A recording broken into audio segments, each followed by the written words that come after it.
शिवाय। ओम नमः शिवाय। ओम नमः शिवाय। शिव महापुराण सप्तम वायु संहिता 23वां अध्याय। दक्ष शाप की परिसमाप्ति। वायु बोले, इस प्रकार विष्णु आदि सभी देवता अपने अंगों से छिन्न भिन्न हो महाकष्ट को प्राप्त हुए और उन्हें बड़ी चिंता हुई। ब्रह्मा जी जो उस समय वीरभद्र के सारथी थे, वात्सल्य भाव का प्राप्त हो वीरभद्र से बोले, हे सुव्रत, अब क्रोध मत करो, ये सब देवता नष्ट हो चुके हैं। आप अपने रोमांच से उत्पन्न गणों को मना कर दो। जब ब्रह्मा जी ने ऐसा कहा तो उनके गौरव को जानकर वीरभद्र शांत हो गए। देवताओं को कुछ अवकाश मिला। अब वे देवाधिदेव शंकर के प्रति सिर पर अंजलि धारण कर अनेक प्रकार के स्तुतियों से उनकी स्तुति करने लगे।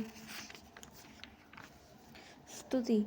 नमः शिवाय शांताय यज्ञहंत्रे त्रिशूलिने रुद्रभद्राय रुद्राणा पतये रुद्रभूतये कालग्रीरुद्रूपाय कालकामांगहारिणे देवतानां शिरोहन्त्रे दक्षय च दुरात्मना संस्गर्दस्य पापस्य दक्ष कलिष्टिकर्मन् शासिता समरे वीर तव्या व्यमनिता दग्धा श्यामी वै सर्वोत्तत्वो भीताश्च पो प्रभो तमेव गतिर्ष्माक त्राहि न शरणागतान्। भावार्थ। यज्ञ के नाशक त्रिशूलधारी शांत स्वरूप शिवजी के लिए नमस्कार है। हे रुद्रों के स्वामी, रुद्रों की विभूति रुद्रभद्र जी, आपको नमस्कार है। हे दक्ष के शरीर हरण करने वाले, आपको नमस्कार है।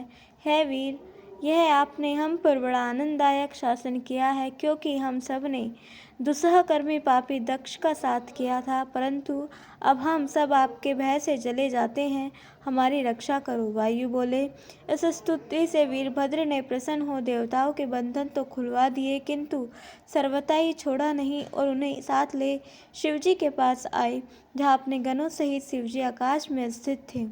आगे आगे विष्णु और उनके पीछे सब देवता शिवजी के पास जा खड़े हुए। परमेश्वर भगवान शंकर को देखकर सब देवताओं ने नमस्कार करने लगे। तब भगवान महादेव जी पार्वती जी की ओर देखकर इस प्रकार हंसते हुए देवताओं से बोले, अरे देवताओं, तुम भय ना करो, तुम मेरी प्रजा हो, तुम्हारे कल्याण के लिए ही मैंने अपने कृपालुता से तुमको यह दंड दिया है। हमने तुम्हारा अपराध क्षमा किया। वायु बोले, जब अमित तेजस्वी शंकर जी ने ऐसा कहा तो सब देवता संदेह रहित हो प्रसन्न हो नाचने लगे। मारे हर्ष के उनका हृदय खिल उठा। तब वे प्रसन्न हो भगवान शंकर की स्तुति करने लगे और इसी प्रकार विष्णु जी ने भी स्तुति की। तब पार्वती जी की ओर देखकर भगवान शंकर ने शीघ्र ही देवताओं के नष्ट अंगों को पूर्ण कर दिया। वे पूर्वतः जैसे के तैसे हो गए। शिवजी की आज्ञा से दक्ष का भी बूढ़े बकरे जैसा मुख कर दिया गया। फिर तो वह चैतन्य हो उठ बैठा और हाथ जोड़ परमेश्वर की स्तुति करते हुए यह कहा, हे लोगों के अनुग्रह करता जगन्नाथ देव, हे महेशान, मुझ पर कृपा कर मेरे अपराधों को क्षमा कीजिए। हे प्रभु, आप ही संसार के कर्ता भर्ता हैं। यदि मैंने अच्छी तरह जान लिया है कि आप विष्णु आदि सबके ईश्वर हैं। आप ही ने सृष्टि का विस्तार किया है और आप ही ने उसे नाश किया। आपसे बढ़कर अच्युतादि कोई नहीं है। तब दक्ष को इस प्रकार व्याकुल देखकर करुणानिधि शंकर हंसने लगे। फिर कहा, हे देवताओं, अब भय की कोई बात नहीं। मैं दक्ष के गाणपत्य पद प्रदान करता हूँ। यह सारा चरित्र प्रारब्ध वंश हुआ है, प्राणी देव के वश में है। शरणागत के भाव से मैंने तुम्हारे सारे अपराध क्षमा किए। अब तुम अभी अपने लोक को जाओ। ऐसा कह शिवजी पार्वती जी और अपने गणों के साथ ले अंतर ध्यान हो गए और इंद्रादि सब देवताओं को साथ ले ब्रह्मा जी भी आकाश मार्ग से चले गए। इस प्रकार श्री शिव महापुराण सप्तम वायवा संहिता का 23वां अध्याय समाप्त। बोलिए उमापति महादेव की जय। 24वां अध्याय मंद्रांचल की शोभा और पार्वती के गोरे होने की कथा। ऋषि बोले, महादेव जी अपने अनुचरों और देवी सहित अंतर ध्यान होकर कहाँ गए और कहाँ विश्राम किए। वायु बोले, श्रीमान शिवजी मंद्रांचल पर्वत पर चले गए। भगवान शंकर ने पार्वती के प्रिय इच्छा से ही इस रमणीय पर्वत को अपना अंतपुर माना। कुछ समय के पश्चात जब प्रजा की वृद्धि हो रही थी, तब शुंभ तथा निशुंभ तो दैत्य उत्पन्न हुए, जिनकी तपस्या से प्रसन्न होकर ब्रह्मा जी ने उन्हें यह वरदान दिया कि तुम अखिल विश्व में सत्पुरुषों से अवध्य होंगे, परंतु अयोनिजा कन्या अंबिका की आज्ञा कभी न टालना। यदि कामवश होगे तो युद्ध में मारे जाओगे। उसने इस ब्रह्म वरदान से समस्त देवताओं को जीतकर सारे जगत से वेदों की मर्यादा ही उठा दी। उसे मारने के लिए ब्रह्मा जी ने देवेश की बहुत विनती की और कहा, जैसे भी हो यह कार्य कीजिए। नील लोहित भगवान ने उसे स्वीकार कर लिया और किसी प्रसंग में उन्हें पार्वती को काली कहकर पुकारा। अपने वर्ण की निंदा सुन पार्वती को बड़ा क्रोध हुआ। उन्होंने अपने स्वामी से कहा, क्या आपको मेरे इस वर्ण से प्रेम नहीं है?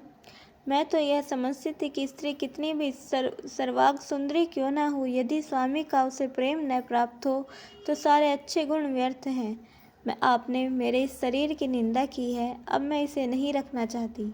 यह वर्ण बदल लूँगी, यह स्वयं ही नहीं रहूँगी। शिवजी को उनका वियोग अच्छा ना लगा। उन्होंने कहा, प्रिय, यह तो अनजान में मैंने एक क्रीड़ोक्ति की थी, तुम मुझ पर कुपित क्यों हो गई? तुम तो जगत माता और मैं पिता हूँ। देवी, तुम क्रोध ना करो। इस पर उन्होंने क्रुद्ध होकर कहा, हे भगवान, मैं गौरवर्ण नहीं हूँ, इसी कारण आपकी मुझ में रति नहीं है। तभी तो आपने मुझे काली कहा है, परंतु स्त्रियों का असत्कार करना सर्वथा ही निग्न है, ऐसा सत्पुरुषों का वचन है। अब तब से इसे त्यागने बिना मैं यहाँ ना रहूँगी। शिवजी ने कहा, अच्छा, यदि ऐसा ही है तो इसे त्यागोगी क्यों? अपना स्वयं ही अथवा मुझसे ही अन्य वर्ण बना लो। तब देवी ने कहा, मैं ब्रह्मा जी का तप कर गौर होंगी। ईश्वर ने कहा, ब्रह्मा को भी उत्पन्न करने वाला तो मैं ही हूँ, फिर तुम क्यों तप करने जाती हो? देवी ने कहा, मैं जानती हूँ कि देवताओं ने आपसे ही वर पाया है, तथापि आपकी उसी आज्ञा से मैं ब्रह्मा की तप द्वारा आराधना करूँगी। यह सुन महादेव जी हंसने लगे। देव कार्य की इच्छा से वे देवी को उस प्रकार निषेध न कर सके। इस प्रकार से शिव महापुराण सप्तम वायव्य संहिता का 24वां अध्याय समाप्त। बोलिए उमापति महादेव की जय। कल हम सुनेंगे 25वां अध्याय पार्वती जी का हिमालय पर तप और 26वां अध्याय व्याघ्र गति वर्णन। तब तक के लिए जुड़े रहें। हर हर महादेव।